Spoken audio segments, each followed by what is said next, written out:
I spent a long time lying to myself. It felt a lot better when I stopped. It feels better being honest with you, too. And I'd hate to think that this is going to keep us from being friends. Welcome to MsMojo, and today we're counting down our picks for the top 10 times the Golden Girls tackled serious issues. There's no affordable housing, the rents keep going up, and the minimum wage has been held down. Seems so unfair. Well, that's because it is. For this list, we're looking at times the ladies from this 80s sitcom switched out cheesecake on the lanai for a slice of humble pie or just desserts and got real. Which serious issues were you most surprised the Golden Girls tackled? Let us know in the comments. Number 10. Grief. Tragically, grief is an unavoidable part of life and something we'll all experience. We could relate to Blanche after Big Daddy passed, and she felt a little lost without him. I'm nobody's little girl anymore. Additionally, she and Rose are both widowers. At one point, Blanche dreams her husband is still alive and is devastated when she wakes up and reality hits. Meanwhile, Rose shares the heartbreaking reason she moved to Miami. And this place is too filled with memories to let me get on with my life.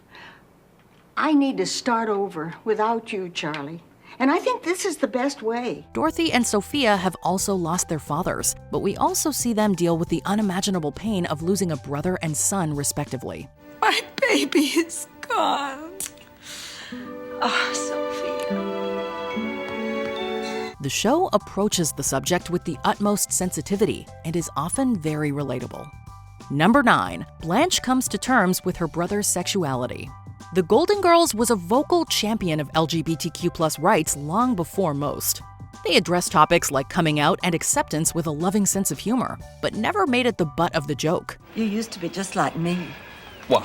Great looking? Yes. Charming? Yes. Irresistible to men? For instance, in season 2, they're very welcoming of Dorothy's friend Jean. However, Blanche is forced to reckon with her prejudices a couple of seasons later after her brother comes out. Clayton Hollingsworth, you look me in the face and tell me you really are what you just said you are. I think you heard me the first time, Blanche. We see her go on a journey of shock, disbelief, and denial before finally coming to terms with it. She repeats this journey again when Clayton announces he's having a commitment ceremony with his boyfriend. The show didn't shy away from depicting important LGBTQ+ issues while advocating acceptance, love, and pride. We wanted to make a lifetime commitment, wanted everybody to know. That's what Doug and Clayton want, too. Everyone wants someone to grow old with, and shouldn't everyone have that chance? Number 8. Dorothy's star pupil faces deportation. Immigration often makes headlines today, but the Golden Girls addressing it in the late 80s was rather groundbreaking. To him, that feeling was the feeling of living in America. In America, you always felt like you were among friends. Mario, that's just beautiful. You should hear it when I read it. Dorothy's so proud of her pupil Mario that she innocently submits his essay to a district competition. Only this alerts the INS, and we learn that Mario is undocumented and faces deportation. Dorothy is racked with guilt and works endlessly to support the teen. I don't want to go back, Teach. I know you don't. And I don't want you to go either. I wish I could say that you won't have to go back, but I can't. It was a thought-provoking episode, spotlighting that there are real people behind these cases who deserve to be treated with humanity. Sadly, the episode's conclusion is all too familiar, especially today. There are legal ways to keep you in this country, and tomorrow morning we're going to find out what they are. I have to go tomorrow. Then I'll do it myself. And we'll get you back here, I promise. It pulled at our heartstrings as well as Dorothy's, who promises to fight for him. Number 7. Dorothy calls out anti-Semitism. Dorothy's delighted to befriend local novelist Barbara Thorndike. The others, however, are less enthused once they get to know her. She's stuck up, condescending, and just plain rude. Barbara is not very nice. I mean, she looks down on everybody except you, and that's only because you look up to her. Oh, come on, now that is ridiculous, You Rose. just don't notice how she uses her intelligence to make everybody else look stupid. Dorothy doesn't notice any of this until Barbara invites everyone to an exclusive club, but says that Sophia's date, who's Jewish, isn't welcome. She defends herself by saying that she doesn't make the rules, but Dorothy's retort makes it clear that she is complicit just for accepting them. Barbara, why are you a member of a club like that? Because they serve a great breakfast and the parking is free. Besides, it's their policy, not mine. Yeah, but you tolerate it. It's a powerful reminder that saying nothing in the face of injustice is just as much a part of the problem. Dorothy tells her former friend and her bigotry where to go, and we couldn't help but cheer her on. You are not the kind of person I want as a friend. Why don't you go to the Mortimer Club by yourself? I don't understand. Let me spell it out for you. Go to hell. Number 6, the cost of aging. Naturally, a show about 4 older women frequently addressed the tribulations that come with aging, like when Rose faced age discrimination in the workforce. Before I could tell them my qualifications, they told me I was too old. Well, they can't do that. That is age discrimination. Rose, you can fight this. But in this case, we really feel Sophia's heartache when she sees the conditions of the home where her friend Lillian lives.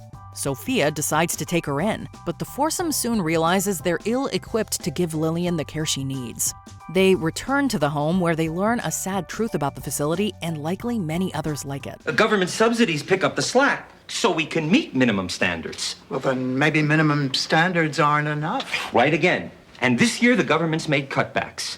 We're operating in the red. In another episode, Sophia's friend Martha shows that the cost of aging isn't always just financial. This heartbreaking reality hits home now more than ever and advocates for better elder care. A lot of old people do slip through the cracks and are forgotten. And maybe it may not be too long until we're elderly ourselves. Number 5, unhoused people. While we're on the subject, the women spend the night in a shelter for the unhoused after chasing down a jacket containing a winning lottery ticket. Sophia is shocked to run into a familiar face, and even more so when she learns why she's there. Nobody told me that it cost money to get old. I just figured that was one thing you'd get for free. It isn't. The other women also engage in humbling conversations that shatter our hearts into a million pieces. Most businesses aren't anxious to train a 55-year-old black hotel porter. Go figure it, huh? It's all about pressure. From family, from professors, from friends. A season later, Dorothy discovers her ex-husband is unhoused, once again proving it can happen to anyone. And with the rising cost of living, these stories feel even closer to home now. You'd be surprised how many people are only 2 or 3 paychecks away from being out on the street. The suddenly poor are all around us. And once you've been knocked down like that, it's very hard to recover. By putting a face to an ever-growing and real crisis, these episodes invite audiences to challenge their own preconceptions of people with low income or who are unhoused. Number 4, Rose struggles with substance use disorder. This poignant episode coincided with the growing substance crisis across the US in the 80s and 90s. The typically happy-go-lucky Rose shocks her friends when she suddenly becomes hostile and defensive. What makes you such a medical expert? The doctor prescribed those pills, and I only take them when I need them. Have you ever considered the possibility that you might be dependent on them? They later discover the root of her mood swings and suggest she seek professional help, but she's afraid and would be humiliated. However, when her substance use disorder becomes too overwhelming, she finally agrees to get help. Listen, this is not just going to go away, Rose. I know. But I think the first step is for me to make that call. The following season, Dorothy relapses into old gambling habits, much to her loved one's concerns. Eventually, she also concedes that she needs additional support and starts attending meetings. You know, when I left Gamblers Anonymous 15 years ago, I thought I'd never have to say those words again. Well, let's hope this time you get cured. Oh, you're never really cured, Rose. You just have to learn to live each day just one day at a time. Both episodes teach that such issues can affect anyone and that there's no shame in asking for help. Number 3, Blanche confronts her harasser. Women have been batting off unwanted advances long before the Me Too movement gave them a platform to be heard. In this plotline, which tackles the subject honestly and respectfully, Blanche's teacher offers to pass her if she does something for him in return. She tries to report him to the dean, but he's unhelpful, and she ultimately leaves disheartened in a scene that sadly many will find all too familiar. Without substantial evidence, it's just your word against his, and a man's career is at stake. Well, so is mine, not to mention my dignity. I'm sorry. Look, I really am. I'd like to help you. Unfortunately, there's nothing I can do. So Blanche takes matters into her own hands and gives her teacher a talking to he will never forget. But I do know that my self-respect is more important than passing your damn course. So you, sir, can kiss my ass. This isn't the only time one of the Golden Girls stood up to a man who tried to take advantage of her. Both confrontations are incredibly powerful. Rose, I forgot myself. It will never happen again. You're damn right it won't happen again. Not to me or to anybody else. I'm reporting you to the state dental board. Rose. Now, there's just one more thing before I go. What? Dance! Number 2, the HIV/AIDS epidemic. This is arguably one of the more surprising serious issues the show tackled. Still, they marched confidently towards the then taboo subject of the HIV/AIDS epidemic and carefully and considerately addressed the stigmas around it. Oh, well, this has to be some kind of mistake. Don't panic. There's just a possibility. This is a precaution. What do I do? We just call up the hospital and make an appointment. Everything will be fine. Rose panics after receiving a letter telling her that she might have contracted HIV from a transfusion years earlier. Even the ordinarily progressive Sophia can't hide her fear, probably fueled by much of the misinformation that circulated then. I know intellectually there's no way I can catch it. But now that it's so close to home, it's scary. Well, Sophia, I'm afraid you're just gonna have to get over that. I'll try. I'm usually not like this. However, the most unforgettable moment is when Blanche confronts Rose about her prejudices. AIDS is not a bad person's disease, Rose. It is not God punishing people for their sins. You're right, Blanche. Well, you're damn straight I'm right. Still, thanks to her friend's support and compassion, Rose's anxieties ease. This episode was way ahead of its time and continues to resonate. Before we unveil our top pick, here are some honorable mentions. Rebecca Devereaux considers artificial insemination. The ladies help Blanche accept her daughter's decision to enter motherhood solo. I'd just like to know how you all would feel if you thought you were gonna have a test tube for a son-in-law. Sorry, doctor. I thought my mother was open enough to understand. Interracial marriage. The young couple faces age and race prejudices from their mothers. We both love you very much, but we also love each other. Now, we're getting married, and if you can't deal with that, you don't have to see us. But that means you also won't get to see your grandchild. Rose's heart attack. An education on how symptoms may manifest differently in women. Do you see what you've done? You've upset Kim Fung Toy. Rose! Dorothy, she's not kidding. Oh my God, somebody get help!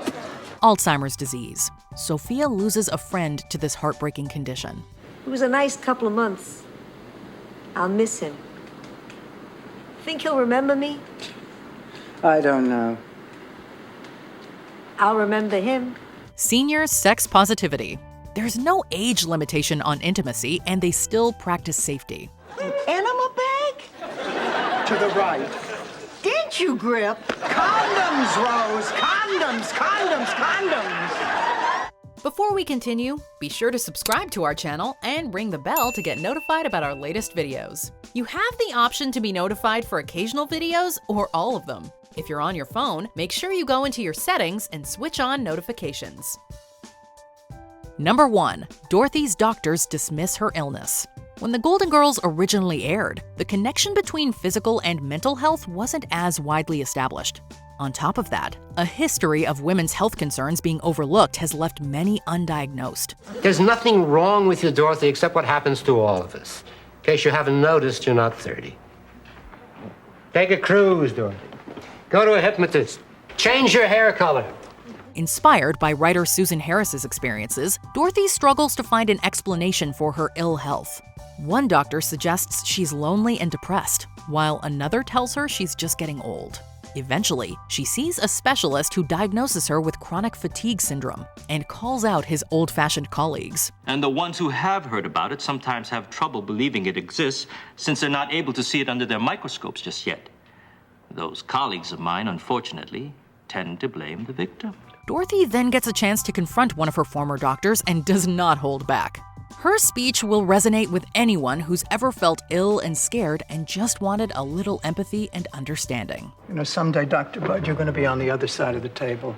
And as angry as I am, and as angry as I always will be, I still wish you a better doctor than you were to me. Do you agree with our picks? Check out this other recent clip from MsMojo. And be sure to subscribe and ring the bell to be notified about our latest videos.